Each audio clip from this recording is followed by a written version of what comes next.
Hey y'all. So as promised, today is the first episode of with the Shitz, and in full transparency, y'all, I'm on my way to an event and I didn't have time to stop at the studio, so it was more important for me that you all got the episode than it was for me to deliver the episode from my studio. So the first episode is coming from my car, but that's okay because the information is still going to be just as relevant. When I thought about what I really needed to talk about today, or what I wanted to talk about today, the first thing that really came to my mind is politics. And that's because we are in such a, oh my God, we are in such a state of emergency, y'all. Like we're really in a state of emergency. And I know the sentiment in terms of our politics right now. I have been a registered Democrat since I was registered to vote.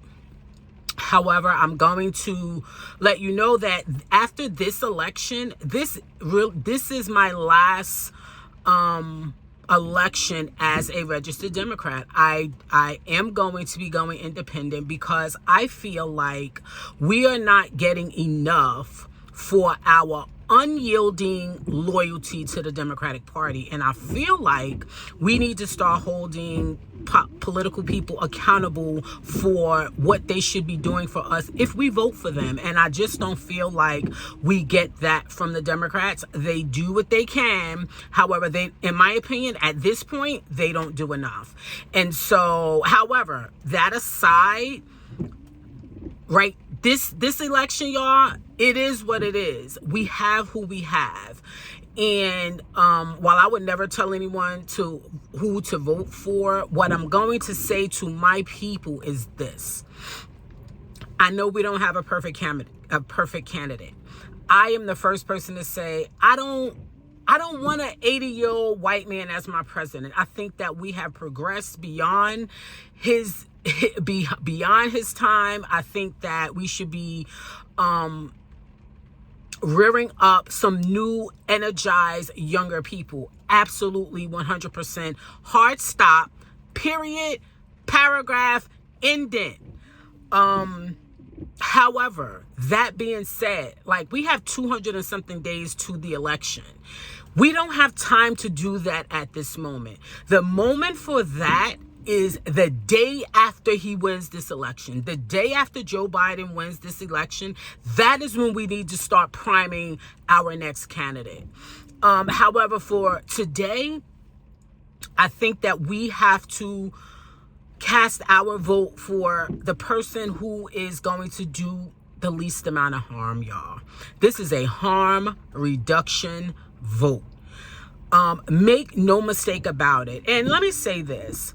Mainstream media would like us to believe that black people are in droves leaving the Democratic Party, voting for Donald Trump. No, we're not. There's a small population of black men who are, because it's not black women, who are voting that way. And it's not, these numbers are insignificant to the amount of people, to the amount of us that vote traditionally Democratic. Don't believe the hype. The people over there, they don't have our best interest anyway, so let them stay over there. I'm talking to the rest of us.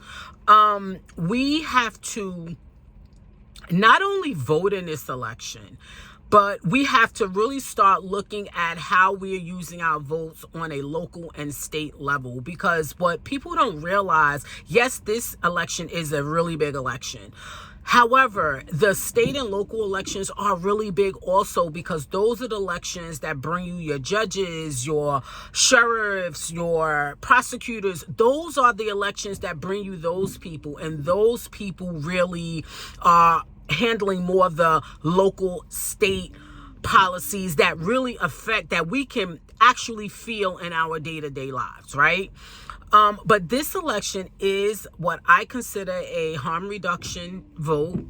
We do need to pick our poison at this particular point. And I don't feel like we as a people have the time or frankly, black people, we can't take a chance, because when I see, nothing frustrates me more than when I see ignorant black people ranting and raving at Trump's antics. Okay,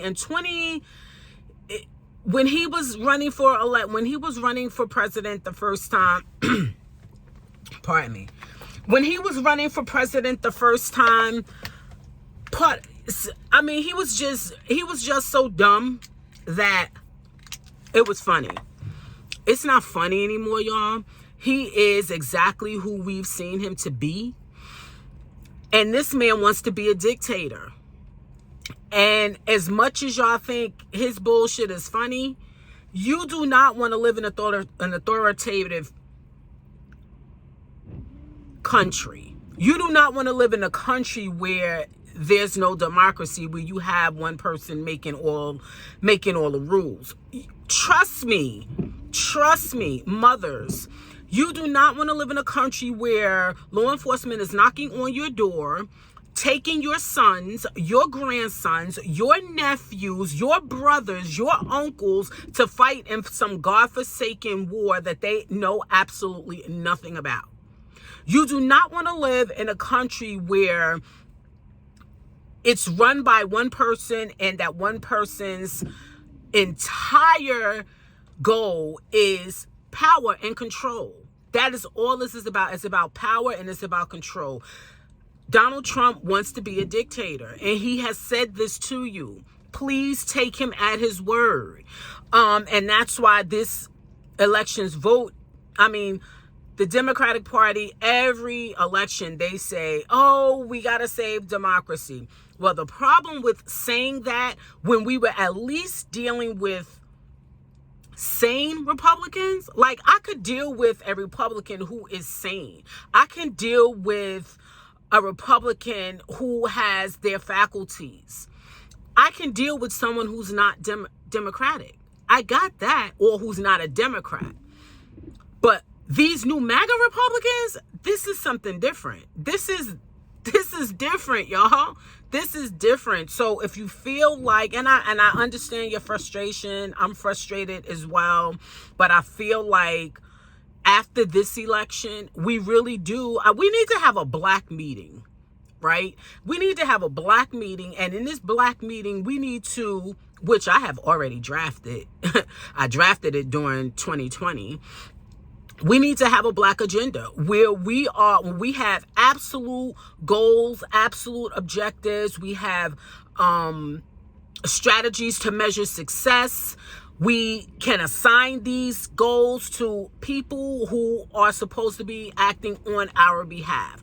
I don't think there's anything wrong with black Americans saying, look, we need this for us. I get everybody else's atrocities.